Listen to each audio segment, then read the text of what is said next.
and they signed a big piece returning. Marcus Smart, Woj reporting 4 years, $52 million. Now, he was supposed to have a press conference today. This was postponed because he is battling flu-like symptoms. You might say, oh, come on, he can't go to a presser. Producer Steve told me in my ear that apparently he was in the hospital getting IVs. Oh, wow. So I was hopefully about to make a joke about I'm battling flu-like symptoms right now myself. After the ESPYs last night, Amin is yeah. also battling flu-like symptoms. But Marcus did release a statement saying, quote, this is where I want to be. And this was some contentiousness, right? There were reports that he was frustrated the Celtics weren't engaging him, and of course that's what restricted free agency is like. Right. Do you think this is a fair deal for both sides? I do. I think he made a sacrifice by not going to the summer of 2019. But at the same time, there are bigger names than him that are going to be out there. So as much money as we're all expecting to be available, what happens? He's still lower on the pecking order. On the Celtics side, they get into the tax, I think, faster than they necessarily would want to get there. You know, when you're a championship contender, escalating tax, it becomes very punitive if you... That's the idea, right? Yeah, exactly. Yeah. But if you have a long window, long championship window. So they were trying to stay away from that as long as possible. But they found a guy, one, to give them extra insurance should Kyrie Irving's health issues pop up again. And two, he's a culture guy. Yeah. And I think he does a lot more than shows up in the box. Yeah, he's the kind of the identity of the Celtics is kind of wrapped up in Marcus Smart in terms of scrappy and tough and and floppy. And but there's two ways to look at it. Scrappy and floppy. There's two ways to look at it, right? One way to look at it is $13 million for a backup point guard. That's a lot of money for a team that's going to have, as we said, some tax issues. But the other part of it is not just Kyrie's health. Remember, Kyrie's a free agent next summer. Yep. And then Terry Rozier is going to be a free agent next summer too. So you mess around and you might end up with none of those guys on. So they lock one piece down. It really remains to be seen what happens with those other pieces.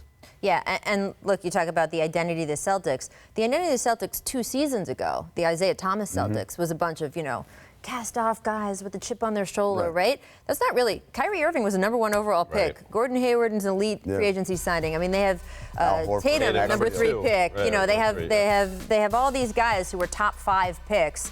So to have a guy who still has that sort of hunger, scrappiness is important. But you mentioned the contract, and it's interesting how it sort of trickles down here. Looking at the numbers, I've got them somewhere on a piece of paper, or if we can advance here. Never mind. But if you're looking, Terry Rozier, right? That's the one we wanted to get to, right? So restricted free agent. Yep. How is that going to?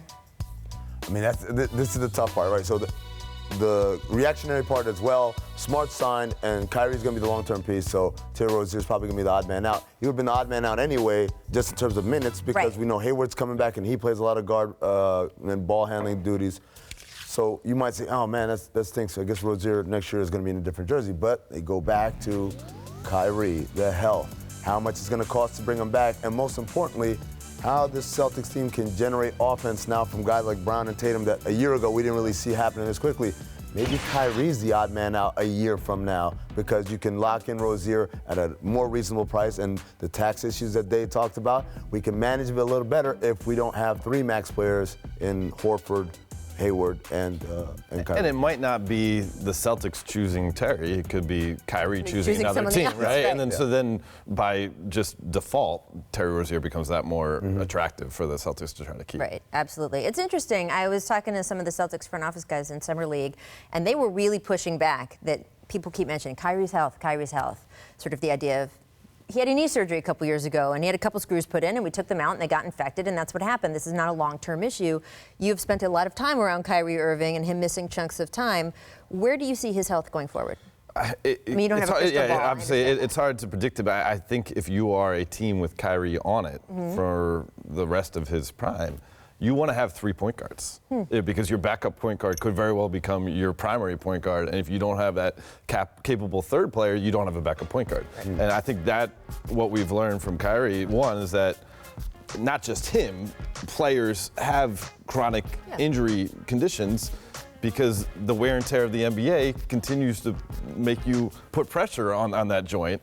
And so, no offense to Kyrie, but I think it's smart for whatever team ever has him to have not 1 backup plan, but 2.